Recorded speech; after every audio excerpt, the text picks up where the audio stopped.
कबीर को गोली लगने के बाद कबीर के घर वाले और रिया के घर वाले इन दोनों की शादी करा देंगे या नहीं। रिया कबीर के लिए बहुत ही ज्यादा परेशान होती है और अपने घर वालों को बताए बगैर हॉस्पिटल में आती है और वहां कबीर के कमरे में जाती है तो कबीर ये बात सुनते ही अपनी आंखें खोलते हैं। जी, इस पर रिया बहुत ही ज्यादा खुश हो जाती है और उससे कहती है कि हम अब शादी कर लेंगे, बहुत मुसीबत बर्दाश्त कर लिया हमने। और इसके बाद कबीर कहते हैं कि ठीक है। रिया कबीर को कहती है कि जल्दी से तुम ठीक हो जाए, फिर हम शादी कर लेंगे, कि तुम अपनी बहन रिया का मेरे बेटे के लिए हाथ।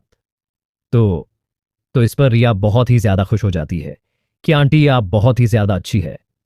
कबीर से पूछता है कि तुम्हें गोली मरवाने वाला कौन था। तो इस पर कबीर जवाब देता है कि मुझे गोली फराज ने मरवाई। जब मैं रिया को बचाने गया तो पीछे से फराज ने मुझे गोली मार दी। तो इस पर मुबीन कहता है कि देखना, मैं इसे जिंदा नहीं छोड़ूंगा। जल्दी से मुबीन पुलिस थाने में जाता है और फ्रांस के खिलाफ रपट दर्ज करवाता है।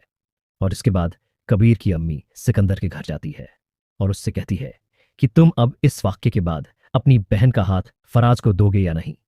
तो इस पर कहता है कि मैं पागल हूं जो मैं अपनी बहन रिया का फराज को हाथ दूंगा, मैंने मंगनी भी खत्म कर ली है। तो इस पर कबीर की अम्मी कहती हैं कि ठीक है, आपने मंगनी तो खत्म कर ली है, अब मेरे बेटे कबीर के लिए अपनी बहन रिया का हाथ दे दे। तो इस पर सिकंदर कहता है कि ठीक है, मैं दे दूंगा, कोई मसले की बात नहीं है। और कबीर की अम्मी कहती हैं कि इसी महीने हम इनकी शादी कर देंगे और इनका निकाह पढ़ा देंगे।